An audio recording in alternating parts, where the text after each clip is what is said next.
Today's Divi 5 update is all about caching. Caching problems are annoying and challenging to solve when Divi's not doing the caching.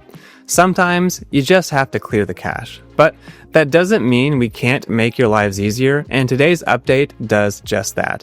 To put it simply, when your cache plugin gets out of sync with Divi, you're no longer going to see completely broken styles. Furthermore, we added a handful of new integrations for popular caching plugins to automatically clear the cache for you when we know it's necessary, such as when editing theme builder templates that target a diverse range of pages that your caching plugin simply doesn't account for. The crux of the issue is simple. When a caching plugin caches a page, it serves up static HTML to your visitors. That static HTML includes links to CSS files generated by Divi, which include all of the styles you customized in the builder.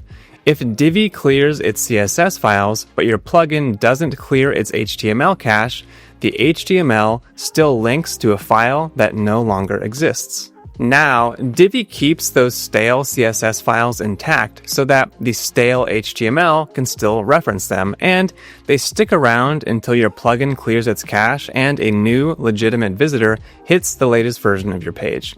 If you want to delete those stale CSS files for whatever reason, you can do so from within the theme options.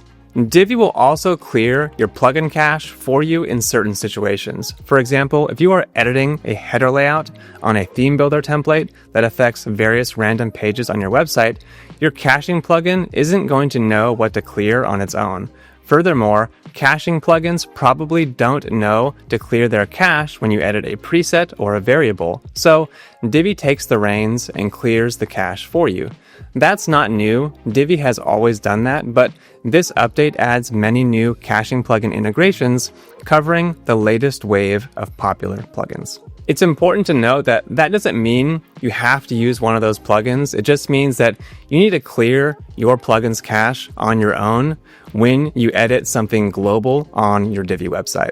These caching improvements are available for Divi 5 today. Give them a try and let us know your thoughts. We rebuilt Divi from the ground up and packed it full of dozens of your most requested features. Forget everything you thought you knew about Divi because Divi 5 is something else entirely. In case you missed it, we recently released the Page Manager, Content Drill Down, and Preview mode for Divi 5. Now you can manage all your pages in the builder, preview your finished design in the builder, and navigate your content more quickly than ever. There's a link in the video description to learn more. Thanks for watching, and before you go, I have one favor to ask. If you are a Divi user, please subscribe to this channel. It only takes one click. These videos are the best way to keep up to date on the latest and greatest Divi features, and they are the perfect way to get up to speed before updating your websites. Thanks, and I'll see you soon for another Divi 5 feature announcement, which I promise is right around the corner.